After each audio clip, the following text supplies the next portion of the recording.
Bismillahirrahmanirrahim. Assalamualaikum warahmatullahi wabarakatuh. Apa kabar soleh-solehah? Alhamdulillah, insya Allah semuanya dalam keadaan sehat walafiat ya. Jika ada teman kita yang sakit atau kalian sakit, semoga Allah memberikan kesembuhan. Nah, hari ini kita akan masuk ke pembelajaran berikutnya. Kita sudah masuk tema 2 dengan judul menyayangi tumbuhan dan hewan. Sebelum kita masuk ke pembelajaran, kita sama-sama baca doa dulu supaya Allah meridhoi pembelajaran kita dan kita mendapatkan ilmu yang berkah. Sikap berdoa, tangan diangkat, kaki bersila, kepala ditundukkan, matanya dipejamkan. Berdoa mulai. Bismillahirrahmanirrahim. Raditu billahi rabba wa bil islami dina wa bi Muhammadin nabiyya wa rasula. Rabbi zidni ilma warzuqni fahma. Allahumma yassir wa la tu'assir. Ya Allah, permudahlah kami dan jangan dipersulit. Amin. Sekarang kita masuk ke pembelajaran.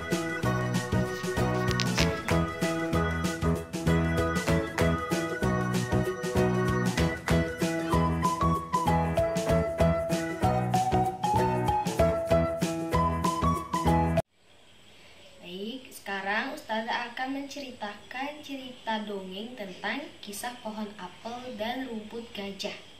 Suatu ketika, hiduplah 2 jenis tumbuhan di kebun yang luas. Kedua jenis tumbuhan itu adalah pohon apel dan rumput gajah. Mereka hidup dengan rukun. Menjelang sore, mereka berbicara. Aku senang sekali rumput gajah. Udara hari ini terasa sejuk. Matahari juga bersinar tidak terlalu terik, kata pohon apel. Benar kawan, kita harus bersyukur kepada Allah, kata rumput gajah. Tentu saja kita harus bersyukur. Kita dapat tumbuh subur karena matahari bersinar. Coba bayangkan kalau tidak ada matahari, kata pohon apel. Hari berganti, pohon apel tumbuh semakin tinggi. Daunnya bertambah banyak. Pohon apel pun menjadi sangat rimbun. Udara di sekitarnya juga menjadi sangat sejuk. Oleh karena itu, banyak anak kecil bermain di bawah pohon apel. Rumput gajah juga tumbuh subur. Daun rumput gajah juga bertambah banyak. Suatu hari, pohon apel berbuah. Pohon apel senang sekali. Akan tetapi, rumput gajah terlihat sedih. Wahai rumput gajah, mengapa kau terlihat murung? Ayo bersenang-senanglah. Hari ini matahari bersinar cerah, kata pohon apel. Aku malu pohon apel, aku tidak sempurna seperti dirimu. Daunmu rimbun, kamu mempunyai bunga yang cantik, kamu juga mempunyai buah yang bisa dimakan. Pohon apel terdiam mendengar perkataan rumput gajah. Kemudian pohon apel berkata sesuatu.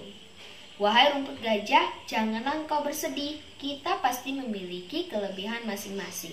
Kamu pun juga memiliki kelebihan. Lihat sapi dan kambing para peternak itu. Mereka gemuk bukan? Hewan-hewan itu gemuk berkat memakan daunmu, kata pohon apel. Rumput gajah teringat sesuatu. Dia teringat para peternak yang mengambil daunnya setiap pagi. Kemudian daun itu digunakan untuk pakan ternak mereka. Rumput gajah tersadar bahwa ia juga memiliki kelebihan. Maafkan aku pohon apel, aku tidak bersyukur kepada Allah. Aku lupa bahwa kita diberi kelebihan masing-masing, kata rumput gajah menyesal. Benar rumput gajah, kelebihan itu anugerah dari Allah. Kita harus berterima kasih kepada Allah. Kita juga harus bersyukur. Jadi jangan bersedih lagi ya, kata pohon apel. Rumput gajah pun tersenyum. Rumput gajah tidak bersedih lagi. Rumput gajah dan pohon apel pun bersukaria di kebun. Nah, sekarang kita akan masuk ke matematika. Sifat pertukaran atau sifat komutatif dalam penjumlahan bilangan. Insya Allah soleh dan solehah masih ingat ya tentang sifat komutatif atau sifat pertukaran. Sebab pada tema 1 yang lalu kita sudah belajar mengenai sifat komutatif. Nah, di sini Ustazah sedikit mengingatkan rumus dari sifat komutatif. A ditambah B sama dengan B ditambah A. A yang semula ada di depan menjadi di belakang. B yang semula ada di belakang menjadi di depan. Contohnya, 8 ditambah 10 sama dengan 10 ditambah 8. Kenapa bisa ditukar seperti itu, Ustazah? Sebab hasilnya sama. 8 ditambah 10 sama dengan 10 ditambah 8, hasilnya 18. Begitu juga 7 ditambah 20, kita tukar menjadi 20 ditambah 7, hasilnya sama-sama 27. Nah, bagaimana dengan nilai yang ratusan? Tentu saja sama. Bisa kita tukar dengan sifat komutatif matematika. Misalnya ada 2 buah truk A dan truk B. Truk A mengangkut 250 kelapa, truk B mengangkut 320 kelapa. Cara sifat komutatifnya atau sifat pertukarannya, 250 ditambah 320 sama dengan 320 ditambah 250. Hasilnya sama dengan 570.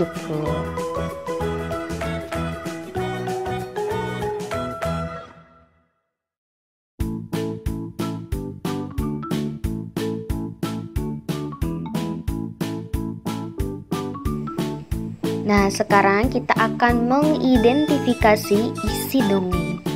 Dongeng merupakan cerita tentang suatu kejadian yang penuh khayalan yang dianggap oleh masyarakat suatu hal yang tidak benar-benar terjadi, seperti cerita kancil dan buaya, dongeng malin kundang.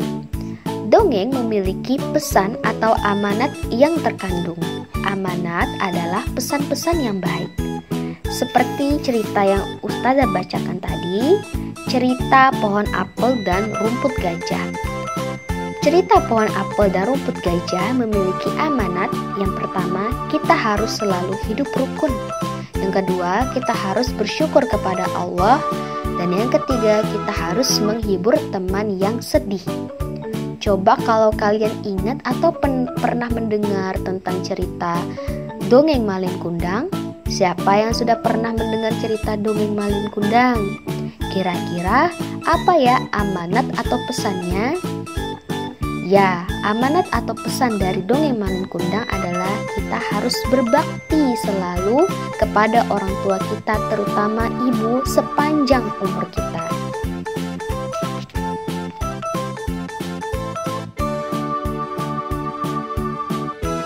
Berdasarkan cerita pohon apel dan rumput gajah tadi, kita diperintahkan atau diamanahkan supaya bisa bersyukur. Bersyukur termasuk perilaku sesuai sila pertama. Simbol sila pertama adalah bintang dengan bunyi ketuhanan yang Maha Esa. Kalian harus ingat, jika mengingat sila pertama, maka pengamalannya berupa pengamalan atau amal baik kita terhadap Allah Subhanahu wa Ta'ala. Contoh lain pengamalan sila pertama yaitu berdoa sebelum berkegiatan, seperti berdoa sebelum belajar, berdoa sebelum makan, berdoa sebelum tidur, dan semua doa sebelum kita berkegiatan, termasuk ketika doa sebelum kita keluar rumah. Apa kalian sudah hafal belum doa sebelum kita keluar rumah? Kemudian ada sholat tepat waktu. Penting untuk kita sholat tepat waktu. Kemudian ada kombinasi gerak memutar dan meliukkan badan. Perhatikan baik-baik ya, ini adalah pelajaran penjas atau PJOK. Yang pertama, memutar badan ke kanan dan ke kiri, tapi tangannya di pinggang. Yang kedua, memutar badan ke kanan dan ke kiri, tapi kedua tangannya lurus. Yang ketiga, meliukkan badan ke kanan dan ke kiri. Dan yang keempat, meliukkan badan ke depan dan belakang. Coba kalian praktekkan masing-masing di rumah.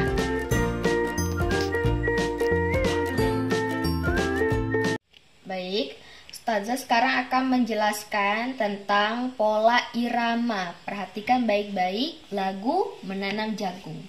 Lagu Menanam Jagung adalah ciptaan dari Ibu Sud dan memiliki pola irama 2/4. Kalau kita mau lihat pola irama, biasanya ada di atas.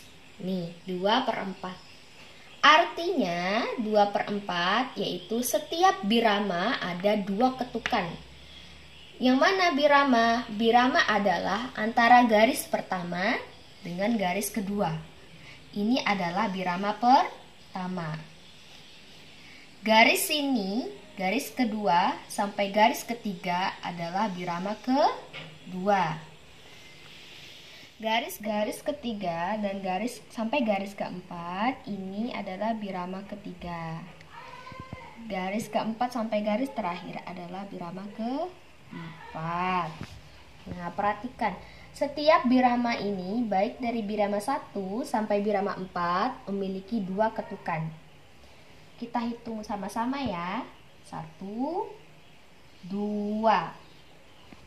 Kenapa di sini disebut 2, Ustazah? Padahal ini kan ada 2 angkanya. Setiap birama, setiap nada yang disambungkan dengan garis di atasnya itu dihitung 1. Dihitung 1 nada. Jadi 1, 2. 1, 2. 1, 2. 1, 2. Nah, jadi sudah pasti bahwa kalau lagu Menanam Jagung ini memiliki pola irama 2/4, yang mana setiap birama dari birama 1 sampai birama 4 terdiri dari 2 ketukan. 1, 2. 1, 2. 1, 2. 1, 2. Bagaimana kalau pola iramanya 3/4? Berarti setiap birama ada 3 ketukan. Kita bisa lihat di sini. Kalau 4/4, berarti setiap birama ada 4 ketukan. Sekarang kita akan membahas lagu dengan pola irama 4/4, yaitu lagu Tomat yang ada di halaman 14 LKS tema 2. Nah, lagu Tomat memiliki pola irama 4/4 yang berarti setiap birama terdiri dari 4 ketukan. Dari sini kita bisa lihat 4 ketukan. Mari kita hitung sama-sama apa benar dia memiliki pola irama 4/4. Setiap birama terdiri dari 4 ketukan. Kita hitung ya dari birama pertama. Ini birama pertama. 1, 2, 3, 4. Birama kedua 1, 2, 3, 4. 1, 2, 3, 4. Birama ketiga 1, 2, 3, 4. Ingat ya, kalau ada 2 nada atau 3 nada atau lebih dari 1 nada yang digabungkan dengan garis di atasnya, maka itu dihitung 1 ketukan. Begitupun juga dengan ini, ada titik. Ia dihitung 1 ketukan. Ketukan pertama dinyanyikan kuat. Ini ketukan pertama. Ketukan kedua, ketiga, dan keempat dinyanyikan lemah. Ketukan kedua, 3, dan 4 dinyanyikan lemah. Hanya ketukan pertama yang dinyanyikan kuat. Ini juga ketukan pertama, ini juga ketukan pertama. Bagaimana pembelajarannya hari ini? Apakah seru? Apakah sulit? Sampai jumpa ya di pembelajaran selanjutnya. Kita berdoa dulu ya, soleh-solehah. Sikap berdoa, tangan diangkat, kaki dirapatkan, kepala ditundukkan, matanya dipejamkan. Berdoa, mulai doa setelah belajar. Bismillahirrahmanirrahim. Wal 'asr innal insana lafi khusr illal ladzina amanu wa amilus sholihati wa tawassau bil haqq wa tawassau bis sabr. Doa penutup majelis. Subhanakallahumma wa bihamdika asyhadu alla ilaha illa anta astaghfiruka wa atubu ilaik. Assalamualaikum warahmatullahi wabarakatuh.